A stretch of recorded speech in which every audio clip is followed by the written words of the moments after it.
Assalamualaikum warahmatullahi wabarakatuh. Saya Syaitan Anda, NIM channel 1181403. Hari ini saya akan mempraktekkan clinical skill lab pemeriksaan luar jenazah. Sebelum melakukan pemeriksaan, saya akan memakai APD terlebih dahulu dan melakukan cuci tangan serta memakai handscoon.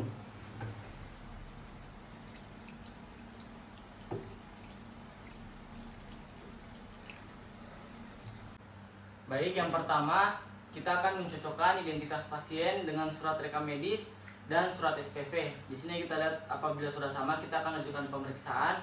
Pertama kita akan deskripsikan dari jenis pembungkus tubuh mayat.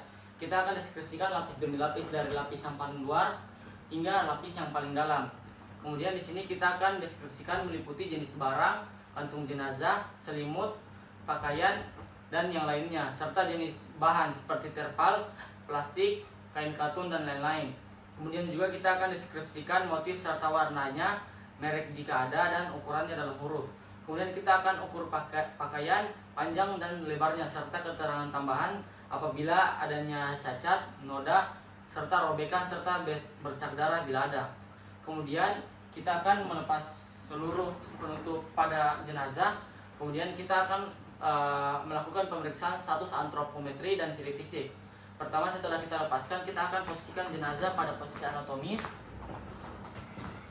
Setelah itu kita akan ukur panjang badan jenazah mulai dari puncak yang paling tinggi yaitu vertex hingga ke tumit, hingga ke ujung telapak kaki. Nah, setelah itu kita akan lakukan pengukuran berat badan, tapi ini hanya dilakukan atau bermakna pada jenazah yang belum mengalami pembusukan. Kemudian kita akan lakukan pendeskripsian ciri fisik jenazah. Yang pertama itu jenis kelamin. Jenis kelamin kita tahu melalui inspeksi alat kelamin dan tanda-tanda perkembangan seks sekunder.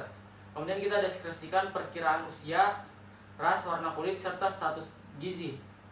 Kemudian kita deskripsikan rambut pada jenazah, mulai dari rambut kepala, alis, bulu mata, rambut pada kemaluan, serta pada ekstremitas.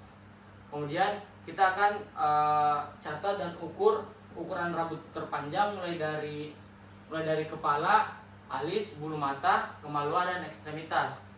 Serta kita akan melihat apakah bagaimana warna rambutnya, dan kita amati apakah rambutnya lurus atau keriting, serta mudah atau tidak dicabut. Kemudian kita akan amati dan deskripsikan ciri-ciri khusus pada jenazah seperti apakah ada tato, tanda lahir, cacat khusus, dan lain-lain. Pengambilan sampel sidik jari biasa dibantu dengan tim Inavis. Kemudian kita akan lakukan pemeriksaan tanatologi. Persendian yang pertama itu kita bisa gerakan pada rahang, kemudian siku, pergelangan tangan, dan jari-jari. Kemudian pada anggota gerak bawah juga, mulai dari lutut, telapak kaki, hingga jari-jari kaki. Di sini kita akan menilai bagaimanakah derajat kekakuan, ada atau tidak. Kemudian jika ada kekakuan itu mudah dilawan atau sulit untuk dilawan. Kemudian kita akan memperhatikan apakah ada tidaknya cadaveric spasm.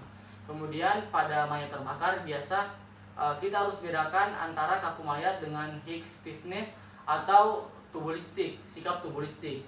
Nah, kemudian penilaian akan rancu apabila jenazah telah disimpan di lemari pendingin selanjutnya. Nah, pemeriksaan selanjutnya itu livor mortis. Livor mortis ini lebam mayat. Kita akan lakukan dengan menginspeksi tubuh jenazah dari semua sisi, dari atas sampai bawah, kemudian di belakang juga. Setelah itu kita akan amati bagian yang berwarna gelap dan umumnya dia berbatas tegas. Kita akan lakukan beberapa penekanan pada bagian tubuh yang berwarna gelap dan kita akan amati apakah terjadi perubahan warna menjadi pucat. Kemudian kita akan catat lokasi lebam dan kita akan lihat apakah lebamnya hilang dengan penekanan atau menetap. Lebam mayat akan sulit dilihat pada jenazah yang mati dengan hipovolemi atau memiliki riwayat anemia. Pemeriksaan selanjutnya algor mortis atau pengukuran suhu tubuh, tapi ini jarang dilakukan karena banyak faktor yang membuat rancu yang dapat menghasilkan bias dalam penentuan interpretasi postmortem. Pengukuran suhu tubuh biasa pada kasus baru. Selanjutnya kita akan lakukan pemeriksaan dekomposisi. Ini kita akan amati apakah ada warna kehijauan serta pelebaran vena-vena superficial pada kulit jenazah. Jika ada, kita akan mencatat lokasinya. Kemudian kita akan amati ada tidaknya pembekakan oleh gas pembusukan. Biasa terlihat jelas pada bagian tubuh yang berongga, seperti pada wajah dan pada perut juga. Selanjutnya pada wajah, bola mata, dan lidah. Ini biasa kita temukan dia terdorong keluar. Nah, kemudian kita akan memeriksa apakah terdapat cairan pembusukan berwarna kecoklatan dari lubang tubuh seperti lubang hidung.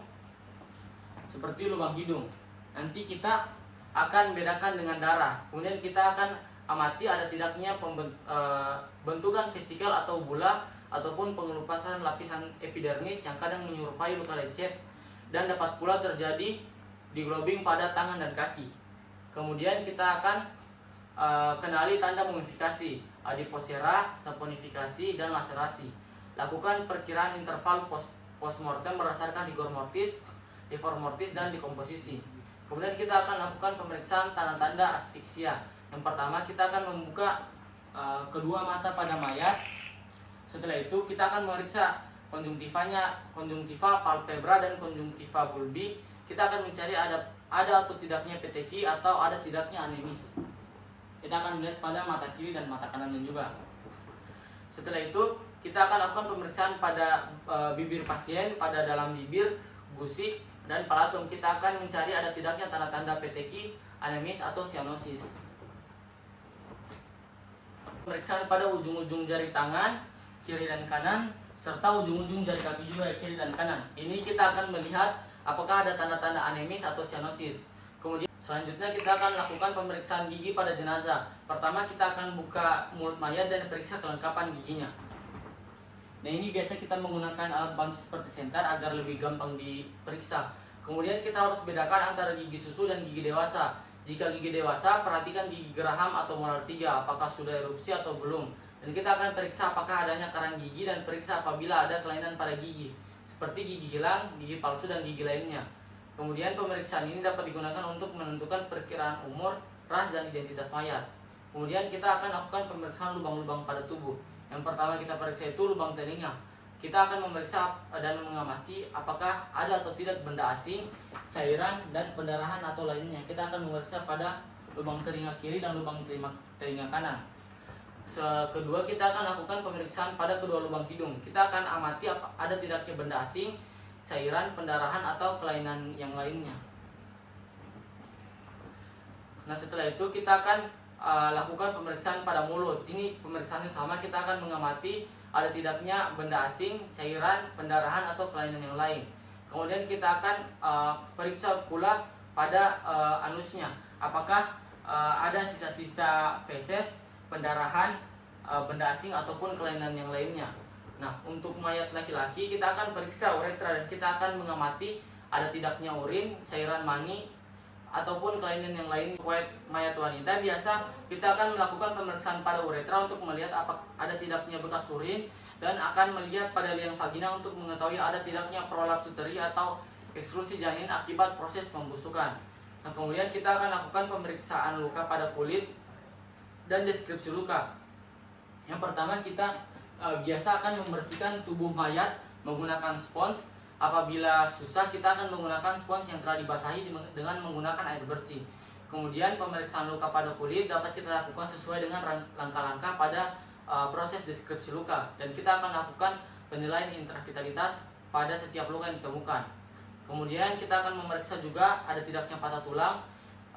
Ini untuk pemeriksaan patah tulang jika memungkinkan kita akan melakukan dengan pemeriksaan radiologi. Namun jika tidak, kita dapat melakukan pemeriksaan dengan melihat ada tidaknya deformitas pada tubuh dengan meraba ada tidaknya krepitasi. Nah, kemudian kita akan melakukan pemeriksaan tanda-tanda tenggelam. Ini kita akan amati ada tidaknya tanda-tanda tenggelam pada pasien. Nah, pada pemeriksaan luar kita akan melakukan pemeriksaan seperti adanya busa berwarna putih atau berwarna merah pada daerah hidung dan pada daerah mulut. Setelah itu kita akan memeriksa apakah ada benda asing seperti pasir, tumbuhan, dan lain-lain pada rongga hidung, rongga mulut, dan juga rongga lubang telinga.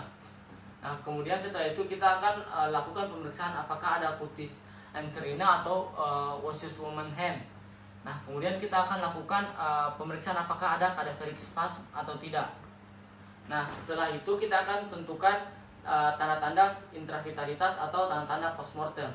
Nah, setelah itu kita akan menutup kembali mayat. Ya baik, setelah melakukan pemeriksaan, saya akan melepas APD, membuka sarung tangan dan membuangnya pada tempat sampah medis serta melakukan cuci tangan.